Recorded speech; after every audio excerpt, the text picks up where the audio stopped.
Ang Chapter 412 ay nagaganap pa din alas 8 ng umaga sa ika-12 araw ng paglalayag ng Black Whale. 5 oras ito bago ang announcement ng martial law sa barko. Sinabi ni Kurapika sa lahat ng mga dumalo sa kanyang NEN training na si Wobble ay hindi kasama sa succession contest. Pinagtawanan ito ng gwardya ng ikatlong prinsipe at sundalo ng ikalawang reyna na si Slaka.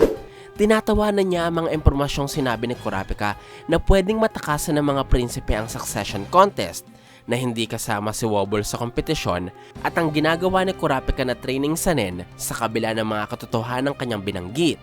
Sinabi ni Slaka na hindi mailulusot ni Kurapika ang mga kasinungalingang sinasabi niya sa pamamagitan ng mga impormasyong tinuturo nito tungkol sa NEN.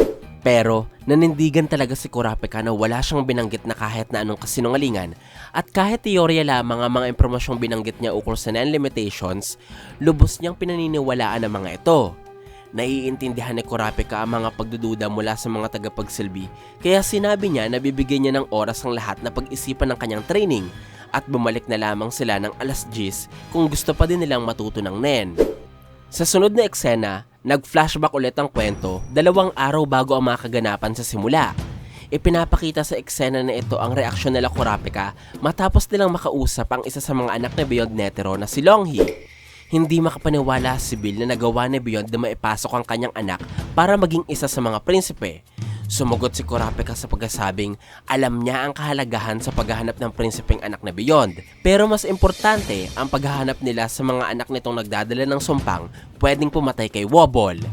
Nagsalita si Reyna Uwito sa pangangako na wala siyang kahit na anong relasyon o koneksyon kay Beyond at kung gusto makasigurado ni Kurapika, pwede niyang gamitin ang kanyang kadena sa Reyna. Ang tinutukoy ni Uwito na kadena dito ay ang dowsing chain ng Hunter na kayang mag-detect ng mga kasinungalingan. Sumagot si Kurapika sa pagkasabi na huwag mag-alala ang Reyna dahil hindi siya nagdududa dito. Pagkatapos ay tinawag ng Hunter ang pangalan ni Shimano at inutusan itong maghandanan ng kanilang pagkain. Tumugon naman si Shimano pero tumigil ito sandali at humarap muli kay Kurapika. Sabay sabing hindi daw masyadong importante ang kanyang sasabihin pero gusto niyang itama na ang kanyang pangalan ay Shimano, hindi Shimano. Nagtaka dito si Kurapika dahil Shimano naman daw ang tawag niya sa tagapagsilbi.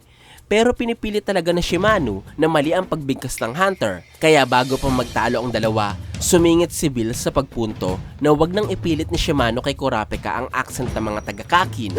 Ayon sa gwardya, ang mga taga-Kakin daw ay may kakaibang paraan sa pagbigkas ng pangalan ng isang lalaki at babae. Kaya ang pagtawag daw ni Kurapika ng Shimano sa tagapagsilbi ay parang nagpapahiwatig na lalaki ito. Naintindihan naman agad ni Kurapika ang paliwanag ng kanyang kapwa Hunter, kaya humingi siya ng pasensya kay Shimano. Sumagot naman ng babaeng tagapagsilbi na hindi dapat humingi ng pasensya si Kurapika. Umalis na si Shimano para gawin ang kanyang tungkulin. Habang si Bill naman ay tinawag muli si Kurapika dahil may gusto siyang sabihin sa Hunter. Bumulong siya dito at nagulat ang ating bida sa kanyang mga nalaman. Maya-maya, lumapit si Kurapika kay Reyna Uwito at sinabi niyang tama ang rekomendasyon ng Reyna kanina na alisin muna nila ang pagdududa nila sa isa't isa. Kaya humingi ng pahintulot si Kurapika na gamitin ang kanyang dowsing chain sa Reyna. Walang pag-aalinlangang pumayag si Reyna Uwito. Sinabi ni Kurapika na magtatanong muna siya ng mga kung ano-ano at sasagot lamang si Uwito ng oo at hindi. Sumang-ayon ang Reyna. Tinanong ni Kurapika kung lalaki si Uwito, kung 2 years old ba siya at kung babae siya. At katulad ng inaasahan, pasado si Reyna Uwito dito. Kaya inutusan ni Kurapika ang Reyna na sa mga susunod niyang katanungan, puro oo lamang ang isasagot ng Reyna. Pumayag ulit dito si Uwito. Tinanong ni Kurapika kung lumilipad ba sila ngayon. Umoo si Uwito kaya gumalaw ang kadena. Ibig sabihin, nagsisinungaling o mali ang sagot niya. Sunod na tanong ay nasa barko ba sila ngayon? Umoo si Uwito at hindi gumalaw ang kadena. Nasa loob ba si Uwito ng isang tangke? Umoo ang Reyna kaya gumalaw mali ang dowsing chain. Si Wobble ay nag-iisa niyang anak. Umoo si Uwito. Hindi gumalaw ang kadena kaya nagsasabi siya ng totoo. Sunod na tinanong ni Kurapika kung ang bata bang natutulog sa harapan nila ay ang parehong sanggol na hinawakan ni Kurapika 2 buwan na ang nakakalipas sa hotel. Napatigil si Uwito at nanlaki ang kanyang mga mata. Napatigil din ako dito mga idol dahil syempre alam na natin ang sagot ng pananahimik ng Reyna. Hinihintay ni Kurapika ang sumagot ang Reyna pero ang naiimik lamang nito ay ang pagkasabi na si Wobble ay ang kanyang anak. Nautal pa nga ito matapos banggitin ang pangalan ng prinsesa. Ipinunto ni Kurapika na kailangan sumagot ng oo ang reyna sa kanyang katanungan. Pero ayaw talaga ng reyna. Nagtanong na lamang siya kung nalaman ba nila Kurapika ang katotohanan mula kay Shimano. Itinanggi ito ni Kurapika dahil si Bill daw ang nakapansin ng pagbigkas ni Obito sa pangalan ni Wobble. Ayon kay Bill, ang tunog daw ng pagbigkas ng B kapag ginagamit ito sa pangalan ng babae at ang tunog nito sa pangalan ng lalaki ay sobrang halata. At kahit daw madalas na tinatawag ni Obito si Wobble gamit ang tamang pagbigkas, may mga pagkakataong nakakalimutan niya ito at nahahalata ni Bill na parang batang lalaki kung tawagin ng reyna ang sanggol, bagay na ipinagtaka ng gwardya. Sinundan ni Kurapika ang paliwanag sa pagkasabi na ang pagkautal ni Obito kanina noong binanggit niya ang pangalan ni Wobble ay isang sinyalis na gusto niyang siguraduhing tama ang kanyang pagbigkas dahil maaaring inakala ni Obito na gagalaw ang kadena sa oras na may binanggit siyang mali kagaya ng maling pronunciation ng Wobble.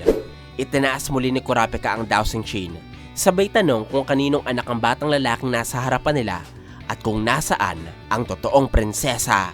Malungkot na sumagot ang reyna sa pagkasabing ang batang ito ay anak ng kanyang nakababatang kapatid na babae at ang tunay naman niyang anak ay ipinagkatawala niya sa nasabing kapatid. Hindi niya daw alam kung nasaan sila ngayon. Ang naglagay daw ng kamay sa seed urn ceremony ay walang iba kundi si Wobble.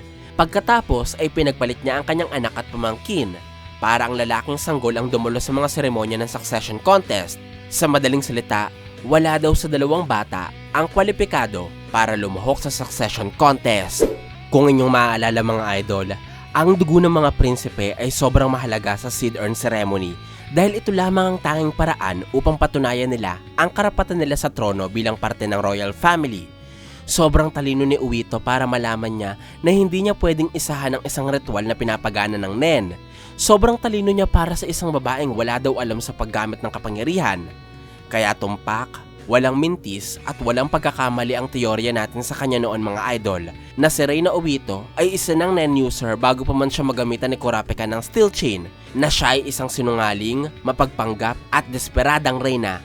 At sigurado ako, katulad ng binanggit ko noon, na si Obito ay isang mamamatay tao. Ginagawa niya ang lahat ng ito para kay Wobble.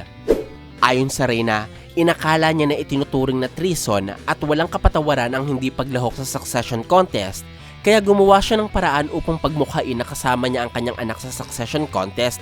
At kung dumating ang pagkakataon na ipagtatapat na niya ang katotohanan, hihingi siya ng kapatawaran sa kanyang ginawa. Tumugon si Kurapika sa pagkasabi na narinig na nila ang dapat nilang marinig. Kinakausap ng hunter ang gwardya ng ikatlong prinsipe na si Sakata at ang sundalo ng unang prinsipe na si Bobby Mina. Ipinunto din ni Kurapika sa dalawa na walang kahit na anong pagkasinungaling ang sinabi ng reyna at lahat silang nasa pangkat ng ika-14 na prinsesa ay hindi kasali sa succession contest. Bumalik ang kabanata sa ika-12 araw ng paglalakbay. 10:00 na, kaya bumalik na ang mga tagapagsilbi ng bawat prinsipe sa silid nila Kurapika. Napansin ng hunter na ang tanging gwardya lamang na hindi na bumalik ay si Slaka. Kaya sa tingin ni Kurapika ay nabigo ang kanyang estratehiya. Umaasa kasi siya na ang mga sundalo ni Benjamin at ang mga gwardya ng ikatlong prinsipe ay hindi na babalik matapos nilang malaman na si Wobble ay hindi kalahok sa succession contest. Ganun pa man, sigurado daw siya na mas mababa na ngayon ang panganib na meron sa kanilang mga buhay dahil tiyak na hindi sila ang unang tatargetin ni Prince Benjamin. Ang maaaring rason lamang daw kaya hindi nito binabawi ang mga sundalo niya kahit alam na nito na peking Wobble ang kasama nila sa silid ay dahil posibleng hindi naniniwala si Benjamin na hindi kalahok ang totoong prinsesa Wobble sa kompetisyon at naniniwala itong nasa barko lamang ang sanggol na kapatid. Dinagdag din ni Kurapika na kahit ano pa man ang paniniwala ni Benjamin, ang mahalaga ay kakampi pa rin niya ang ikatlong prinsipe at ang ika-5 prinsesa. Bukod dito, hawak niya din ang impormasyong nanggaling sa sulat ng ika-10 prinsesa, kaya ipagpapatuloy niya pa din ang pagtuturo ng Nen para maipakita sa iba pang mga prinsipe ang kahalagahan niya sa kompetisyon at para hindi sila kalabanin ng mga ito. Bukod sa pag-aalala sa panganib ng mga prinsipe, pumasok din sa isip ni Kurapika ang paghahanap niya sa mga anak na Beyond na ginawang curse sacrifice para kitilin ang buhay ng mga prinsipe. Inaalala ni Kurapika na kapag ang mga curse sacrifices na ito ay nagtatagli ng mga sumpang pinapagana ng Nen after death, tiyak na mamamatay agad ang mga prinsipeng target nila matapos ma-activate ang kakayahan. Lalo pang malaki ang tsansang papatayin ng sumpa si Wobble dahil sa kawalan nito ng kakayahang labanan ng kahit na anong pag-atake, bilang isa pa nga siyang sanggol. Walang pagpipilian si Kurapika kundi hanapin ang mga curse sacrifices at i-exercise ang sumpang tinataglay nila sa kanilang mga katawan. Ang problema, wala silang ideya kung sino ang mga curse sacrifices na ito, sino-sinong prinsipe ang nakakonekta sa kanila at ano-anong kondisyon ang kailangan para ma-activate ang sumpa. Ang pinakamadaling paraan lamang upang malaman ito ay tanungin mismo si Beyond Netero. Hindi pa nagkakasalamuha si Beyond at Kurapika mga idol kahit pa parehong nasa tier 1 ang dalawa at kahit pa matagal ng bihag ng Hunter Association ng manlalakbay. Kaya magiging kaabang-abang talaga kung magkikita sila. Ang kaso, kahit pa makausap ni Kurapika si Beyond, tiyak na hindi sasabihin nito ang pagkakakilanlan ng kanyang mga curse sacrifices. Maliban na lamang kung may ibibigay si Kurapika na kapalit o pipilitin ng Hunter ang manlalakbay sa pamamagitan ng kanyang mga kadena. Kaso, paano niya ito gagawin? Gayong isa sa pinakamagaling na Nen user ang kanyang kakalabanin. Matapos banggitin ni Kurapika si Beyond, lumipat ang eksena ng kabanata sa kinaroroonan ng manlalakbay. Nakakulong pa din ito hanggang sa ngayon at binabantayan ng dalawang miyembro ng 12 Zodiacs na sila Kanzai at Sayu. May pumasok sa silid na isang karakter kaya napangiti si Beyond at sinabing matagal na niyang hinihintay ang taong ito. Siya si Cleopatra, ang Supreme Magistrate ng Supreme Court ng Kakin. Sinubukan ni Cleopatra na makausap si Beyond ang silang dalawa lang. Ngunit tumanggi ang mga Zodiacs dahil bahagi ng kanilang misyon ang bantayan siya sa lahat ng oras. Hindi naman ito ikinabahala ni Beyond at pabirong sinabi na wala siyang problemang may mga nakikinig dahil ang mas interesado siya ay ang resulta ng mga kasong siya mismo ang nagsampa. Ipinaalam ni Cleopatra na ang lahat ng kasong isinampalaban kay Beyond ng V5 ay tuluyan ng naibasura dahil sa plea bargain nito sa Kakin, kaya hindi na siya muling haharap sa paglilitis bilang international criminal. Ganun pa man, nilinaw ni Beyond na ang mga responsibilidad at kasunduang kaugnay ng mga krimeng iyon ay inilipat lamang sa lihim na kasunduan sa Kakin. Pagkatapos nito, ibinunyag ni Cleopatra na lahat ng 1047 na kasong isinampa ni Beyond laban sa Kakin ay sabay-sabay na dininig ng Korte Suprema at tuluyang ibinasura.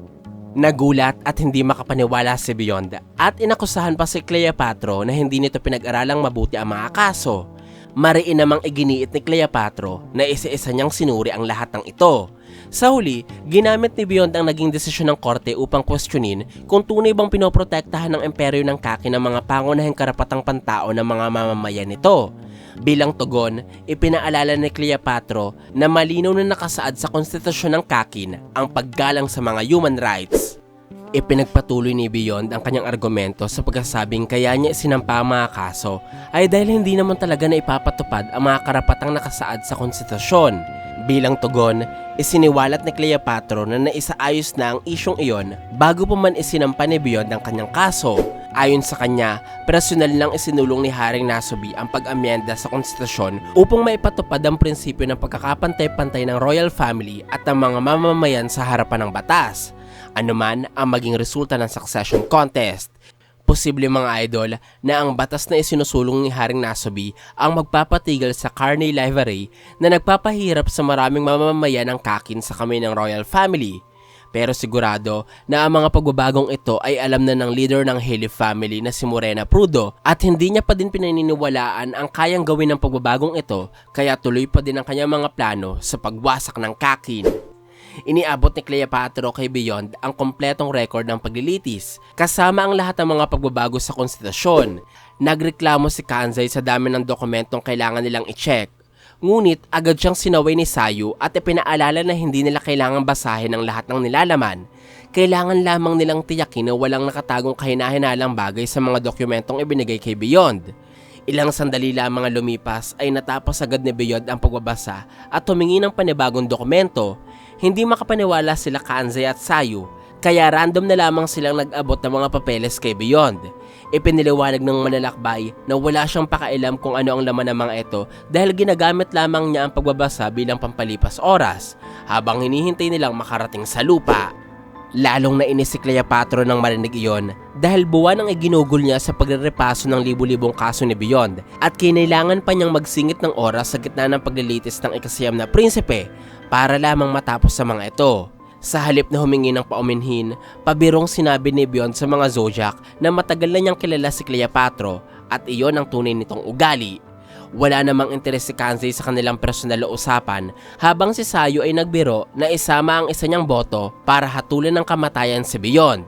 Sa tagpong ito mga idol, natapos ang chapter 412 ng Hunter x Hunter.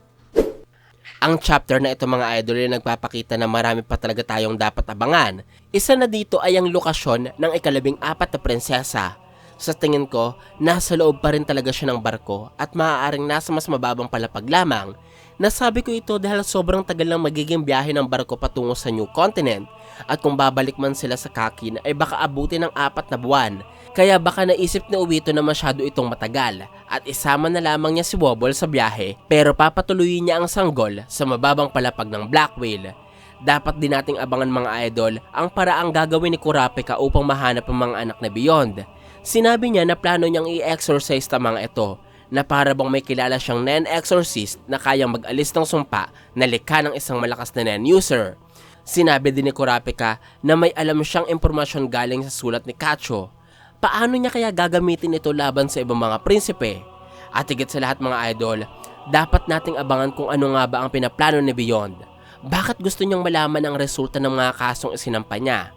Gusto niya lang bang subukan ang batas ng kaharian ng Kakin? O inaalam niya kung may mababago sa konstitusyon para walang hirap na makaupo ang kanyang anak sa oras na manalo ito sa succession contest? Kapanapanabik ang mga pwedeng mangyari mga idol, kaya dapat nating abangan ang mga susunod na kabanata ng Hunter x Hunter.